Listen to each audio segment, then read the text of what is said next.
하나님의 말씀 마태복음 14장 22절로 33절까지의 말씀입니다. 마태복음 14장 22절입니다. 예수께서 즉시 제자들을 재촉하사 자기가 무리를 보내는 동안에 배를 타고 앞서 건너편으로 가게 하시고 무리를 보내신 후에 기도하러 따로 산에 올라가시다 저물매 거기 혼자 계시더니 배가 이미 육지에서 술이나 떠나서 바람이 거슬림으로 물결을 인하여 고난을 당하더라. 밤 사경에 예수께서 바다 위로 걸어서 제자들에게 오시니 제자들이 그 바다 위로 걸어오신 것을 보고 놀라 유령이라 하며 무서워하며 소리 지르거늘 예수께서 즉시 일러 가라사대 안심하라 내니 두려워 말라. 베드로가 대답하여 가로되 주여 만일 주시오든 나를 명하사 물 위로 오라 하소서 한데 오라 하시니 베드로가 배에서 내려 물을 위로 걸어서 예수께로 가되 바람을 보고 무서워 빠져가는지라 소리질러 가로되 주여 나를 구원하소서 하니 예수께서 즉시 손을 내밀어 저를 붙잡으시며 가라사대 믿음이 적은 자여 왜 의심하였느냐 하시고 배에 함께 오름에 바람이 그치는지라. 배에 있는 사람들이 예수께 절하며 가로되 진실로 하나님의 아들이로소이다 하더라. 아멘. 폭풍 속에서 말씀을 제목을 가지고 말씀드립니다. 갈릴리 바다는 남북이 20km, 동서가 약 12km, 면적이 166평방킬로미터 되는 호수입니다. 게네사렛 호수라고도 부르지요. 불과 2시간이면 건너가는 곳인데 이 갈릴리 바다는 종잡을 수 없는 아주 큰 폭풍이 자주 몰아치는 그러한 바다입니다. 말이 바다지 그저 호수라고 하는 것이 맞겠지요. 이 갈릴리 바다를 건너가던 제자들이 큰 폭풍을 만나 어려움을 당합니다. 갈릴리는 잔잔하다가도 예고 없이 갑자기 폭풍과 풍랑이 있는 바다입니다. 어느 때에 풍랑이 일어날지 모르지요. 폭풍 속에 고통당하는 제자를 향하여 우리 주님께서 바다 위로 걸어오셔서 바다를 잠잠케 하시고 또한 저들을 구원해 주셨습니다. 안심하라 내니 두려워하지 말라. 전 세계적으로 여러 가지 어려움과 환난과 또한 두려움의 풍파가 몰아칠 것 같습니다. 주님께서 우리에게 하신 말씀을 들으시기 바랍니다. 아멘. 안심하라 내니 두려워 말라. 가장 어려울 때 우리 주님이 찾아오셔서 하신 말씀입니다. 갈릴리 바다처럼 인생은 갑작스러운 풍랑을 만나게 됩니다. 사람은 풍랑과 폭풍 때문에 두려워 떨게 됩니다. 여러 가지 재해와 전쟁으로 세계는 지금 두려워하고 떨고 있습니다. 우리는 어려움과 두려움을 구분할 수 있어야 합니다. 언제나 어려움은 있습니다. 언제나 폭풍은 있습니다. 그렇다고 두려워할 필요는 없습니다. 두려움은 하나님이 주시는 마음이 아니기 때문에 그렇습니다. 디모데후서 1장 7절에 말씀하셨어요. 하나님이 우리에게 주신 것은 두려워하는 마음이 아니요 오직 능력과 사랑과 절제하는 마음이니. 하나님 주신 것은 두려워하는 마음이 아니라 그 성경에 두려워하지 말라는 주의 말씀이 수백 번 반복되어 말씀되고 있습니다. 매일 우리에게 말씀하시기를 두려워하지 말아라. 두려움은 두려움의 영이 주는 것입니다. 아멘. 두려움을 대적하여 이겨야 합니다. 사람은 어려움이나 폭풍 때문에 무너지는 것은 아닙니다. 두려워해서 무너집니다. 우리는 두려워하지 말아야 되겠지요. 첫째, 주님께서 이 항해를 명하셨기 때문에 두려워할 필요가 없습니다. 22절 보면 제자들을 재촉하사 배를 타고 건너가라고 하신 분이 주님이십니다. 마가복음 6장 45절에도 즉시 제자들을 재촉하사 바다 건너편으로 보내신 분이 주님이십니다. 배를 타고 건너편으로 가다가 풍랑을 만납니다. 어찌 보면 모순처럼 느끼지요. 주님이 보내신 갈릴리, 주님께서 가라고 하신 그 길에도 풍랑이 있고 폭풍이 있습니다. 우리는 여기서 바른 생각을 가져야 합니다. 우리의 모든 삶에는 고난과 풍랑이 있습니다. 주님과 같이 걷는 인생에도 고난은 있습니다. 폭풍도 있습니다. 바다에 풍랑이 있고 파도가 있는 것이 이상한 일이 아닌 것처럼 우리 인생 속에 풍랑과 폭풍과 고난이 있는 것은 이상한 일이 아닙니다. 베드로 사도는 베드로전서 4장 12절에 말씀하셨습니다. 사랑하는 자들아, 너희를 연단하려고 오는 불시험을 이상한 일 당하는 것 같이 이상히 여기지 말고 오히려 너희가 그리스도의 고난에 참여하는 것으로 즐거워하라. 아멘. 여기 보면 연단하려고 너희가 불시험을 당하는데 불시험 같은 고난과 폭풍을 이상한 일 당하는 것처럼 이상히 여기지 말라. 이상한 일이 아니라는 거죠. 주님이 가라고 하신 그곳에도 풍랑은 있습니다. 때로는 주님과 함께 갈릴리를 건너가는 도중에도 풍랑을 만난 예를 신약에서 찾아볼 수 있습니다. 어려운 풍랑을 두려워하지 말아야 한다고 주님은 말씀하십니다. 요한복음 16장 33절에 이렇게 말씀하십니다. 세상에서는 너희가 환난을 당하나 담대하라. 내가 세상을 이겼노라. 세상에서 너희가 환난을 당하지 않도록 해주마. 그런 약속은 성경 아무데도 없습니다. 주님 뭐라고 하셨어요? 너희가 세상에서 환난을 당하나 담대하라. 내가 세상을 이겼노라. 환난이 있지만 폭풍이 있지만 그 폭풍이 너희를 이기지 못한다는 말씀이지요. 세상의 삶 속에 고난과 역경과 폭풍이 있는 것은 특별한 일도 아니고 이상한 일도 아닙니다. 그러므로 두려워하지 말아야 합니다. 초대교회는 예루살렘 교회를 교회 시대부터 313년 콘스탄티 황제가 밀라노 칙령으로 기독교의 자유를 선포하기까지 약 250년 동안 10번이나 큰 박해를 받았습니다. 수많은 사람이 순교하고 목숨을 걸고 수백 년 동안이나 어려움을 겪었습니다. 그런데 그 엄청난 고난과 핍박의 시대에 당시 성도들은 핍박의 시절이 오면 이렇게 말하며 이겼다고 합니다. 여러분, 다시 축복의 시기가 왔습니다. 다시 축복의 시기가 왔습니다. 그들은 고난을 핍박을 축복의 시기라고 불렀습니다. 그리고 끝내 로마를 이기고 정복했습니다. 풍랑을 만나는 것, 고난을 만나는 것 특별한 일이 아닙니다. 나만 당하는 것도 아닙니다. 여러분, 특별하게 나만 당한다고 생각하니까 이기기가 어려운 겁니다. 나는 의인이고 하나님의 말씀대로 사는데 왜 고난이 있을까? 그렇게 생각하고 마음에 의구심을 갖는 분이 있을 줄 압니다. 하나님의 말씀을 들어보세요. 시편 34장 19절에 이렇게 말씀하셨어요.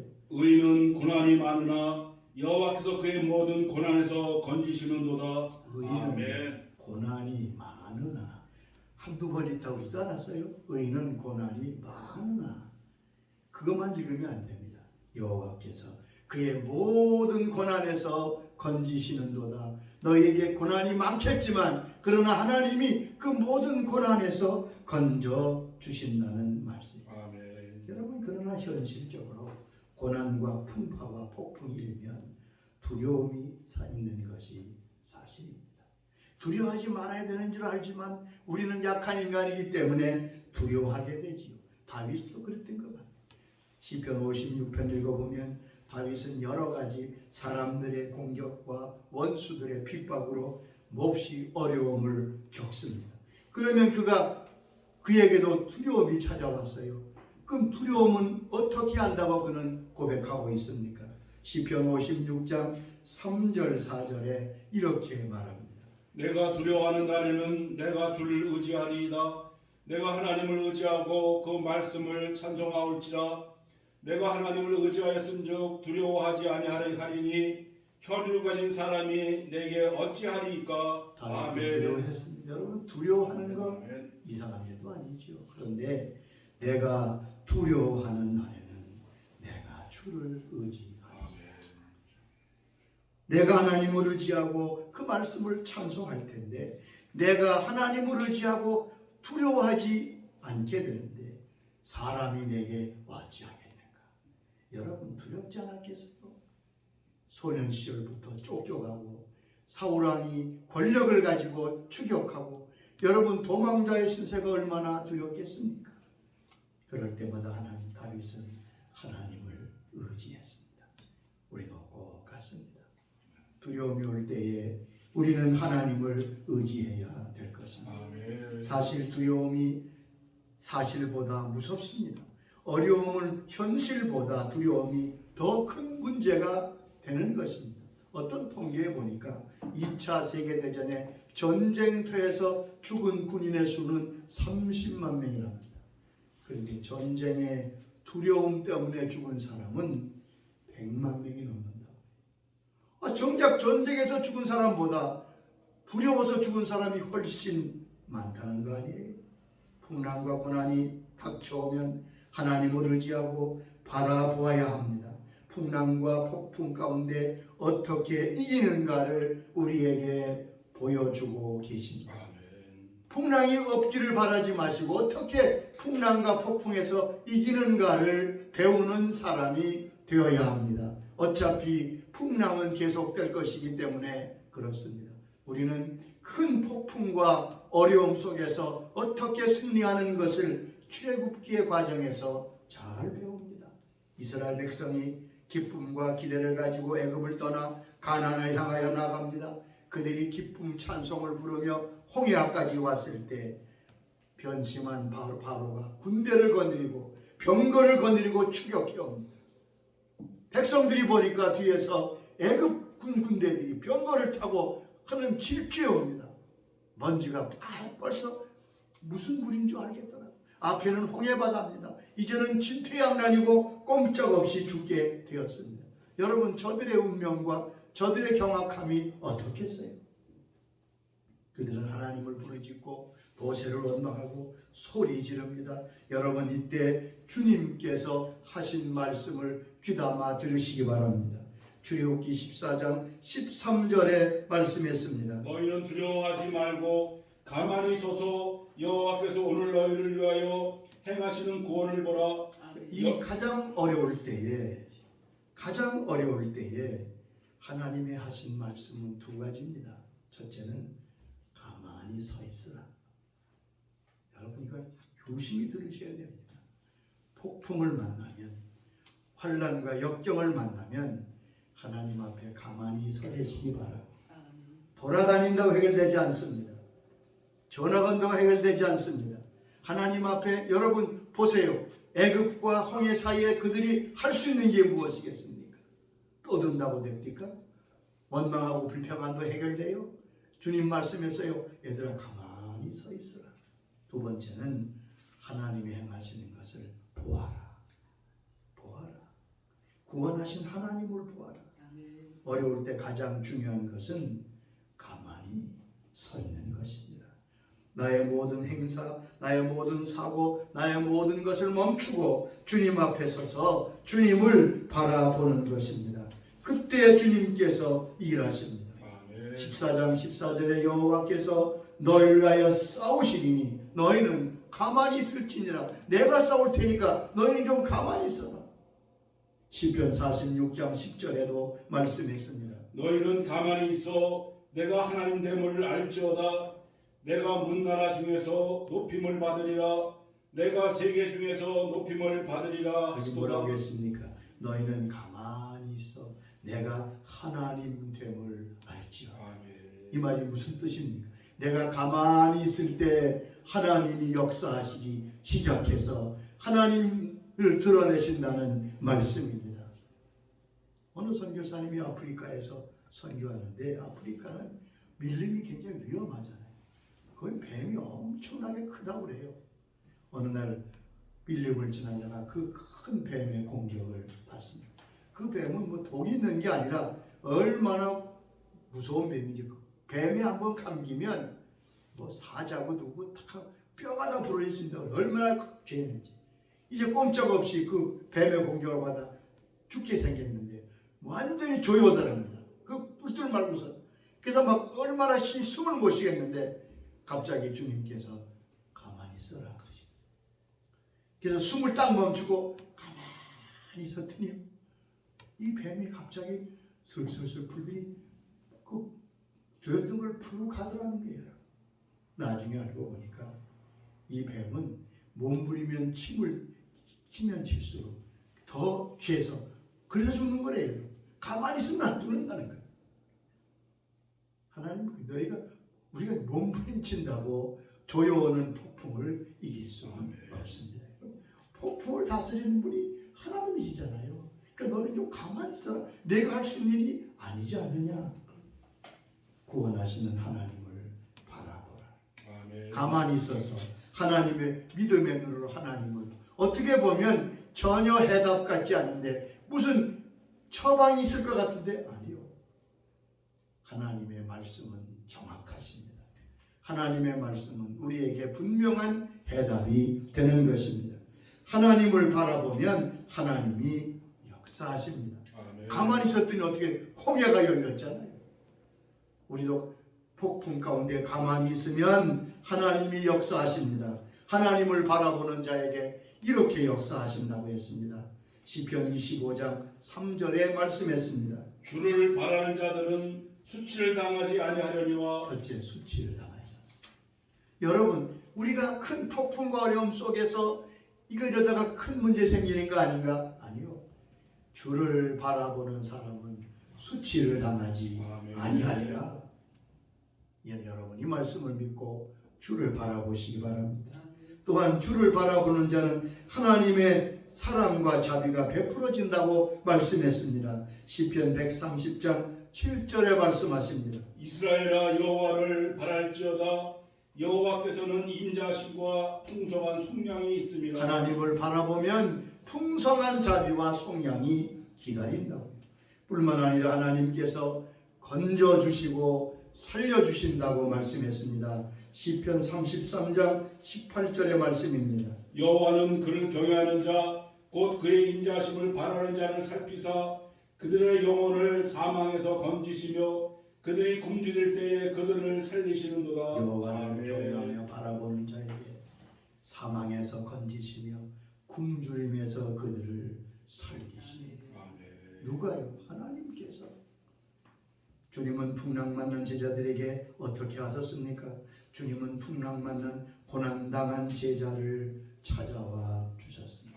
제자들이 풍랑 속에서 힘겹게 노를 짚고 있고 파도와 싸울 때 주님께서는 바다 위를 걸으셔서 저들에게 오셨습니다.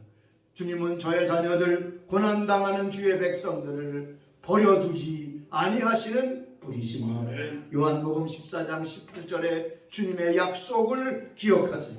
내가 너희를 고아와 같이 버려두지 아니하고 너희에게로 오리라. 주님, 내가 너를 고아처럼 버려두지 않는다. 이게 얼마나 놀라.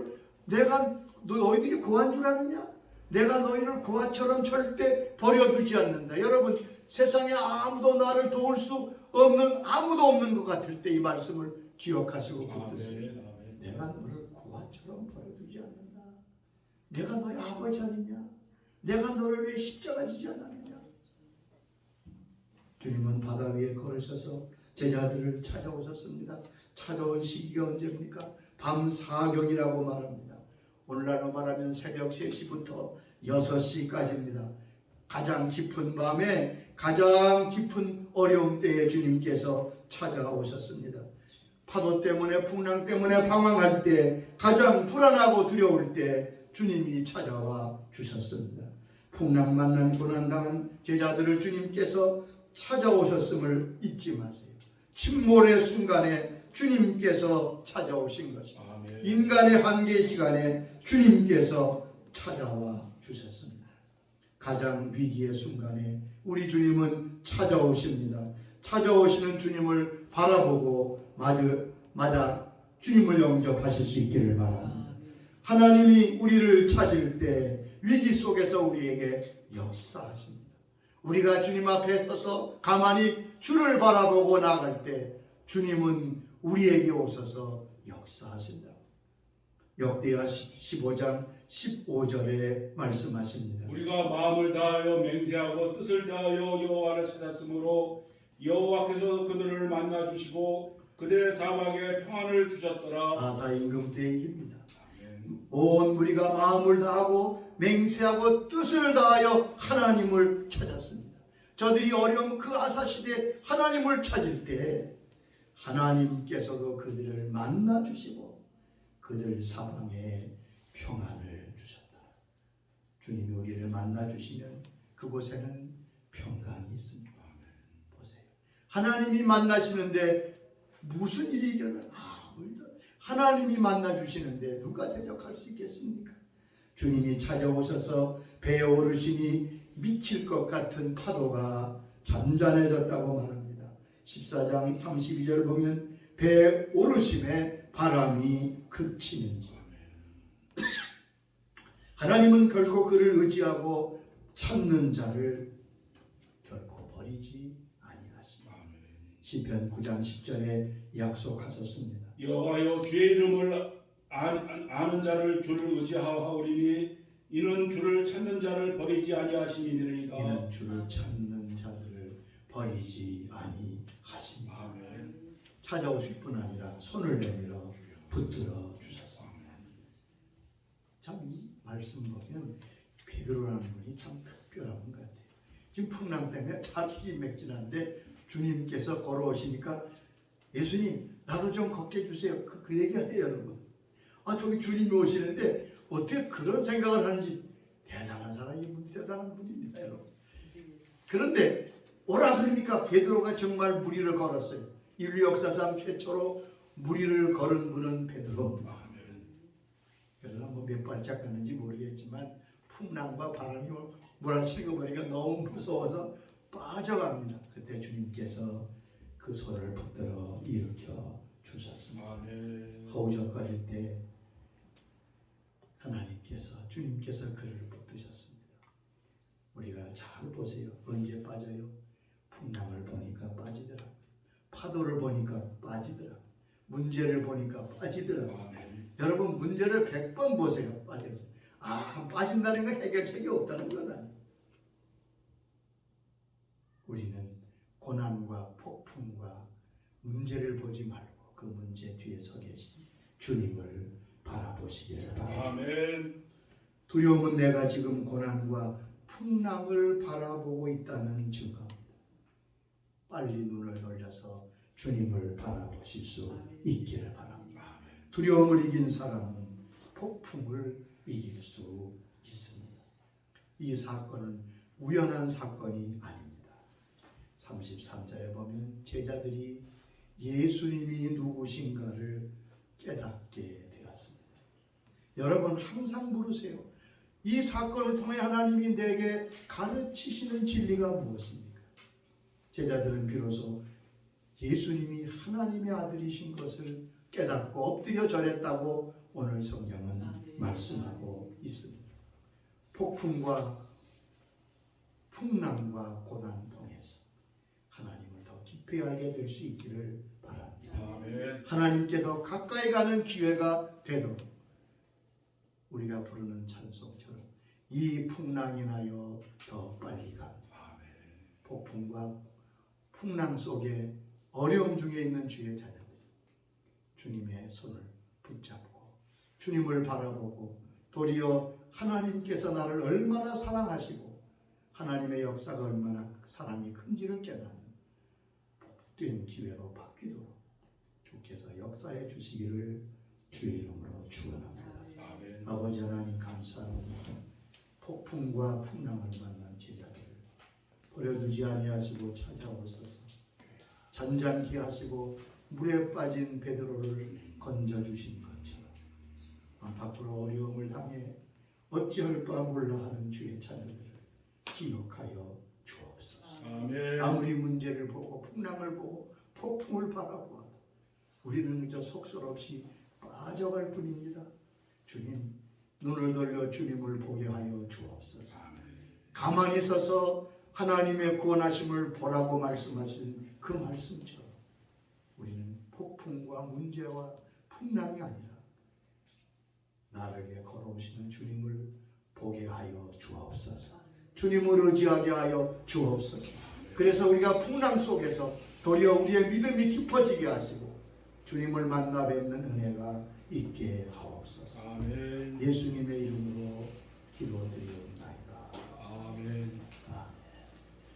우리 들은 말씀 생각